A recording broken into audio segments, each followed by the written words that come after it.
मानाचा जय बाळमा मित्रांनो. तर बाळमामाच्या 1 ते 19 पालख्यांचा ॲड्रेस भाविक भक्तांपर्यंत आपण पोहोचवलेला आहे. आणि मामांच्या पालखीचा 2 दिवसानंतर 3 दिवसानंतर तळ हा बदलत असतोय. त्यामुळे भाविक भक्तांना माहिती पडत नाही की मामांची पालखी कुठं आहे. आता कसं आहे, कोणत्या भाविक भक्ताला मामांच्या मेंढी माऊलीची सेवा करण्यासाठी जायचं असते किंवा कोणाला आरतीचा लाभ घेण्यासाठी, प्रसादाचा लाभ घेण्यासाठी जायचं असते.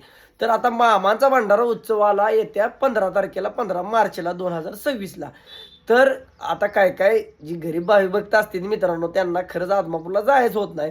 त्यांनी मामांच्या पालखीत दर्शनासाठी, मामांच्या मेंढीमाऊलीच्या सेवेसाठी किंवा आरतीचा लाभ घेण्यासाठी, प्रसादाचा लाभ घेण्यासाठी गेलं तरी पण चालतं या. आणि ज्या ज्या भाविक भक्तांना मामांच्या पालखीचा ॲड्रेस माहीत असेल, त्यांनी माझ्या व्हॉट्सअपला ज्या गावात पालखी आहे, तालुका, जिल्हा एवढं माझ्या व्हॉट्सअपला टाकलं, जेणेकरून मी व्हिडिओ बनवून भाविक भक्तापर्यंत ॲड्रेस पोचवत राहतो या. आजकाल कसं झालं, भोंदूबाबा लई झालेली, देवाच्या नावाखाली पैसे घ्यायचं आणि आपलं घर भरायचं, यांचं कामं चाललेली. यांचा एक कामधंदा बंद पडला पाहिजे. पैसं आपलं देव काही घेत नव्हतं, चिमटभर भंडारा देत होतं. कण्याचा प्रसाद खाटला तर ती 100 रोगाचं, किती तर रोगाचं औषध असायचं, तुम्हाला तर माहीत आहे. कोणाला पैसे देत बसू नका. तुम्हाला कुठलं पण दुःख, संकट, परेशानी, अडचण काय पण येऊ द्या, मामांच्या मेंढीमाऊली सेवा करा. तुम्हाला आयुष्यात कधी काय कमी पडणार नाही. आणि शेवटचा पर्याय म्हणलं तर मामांची मेंढीमाऊली.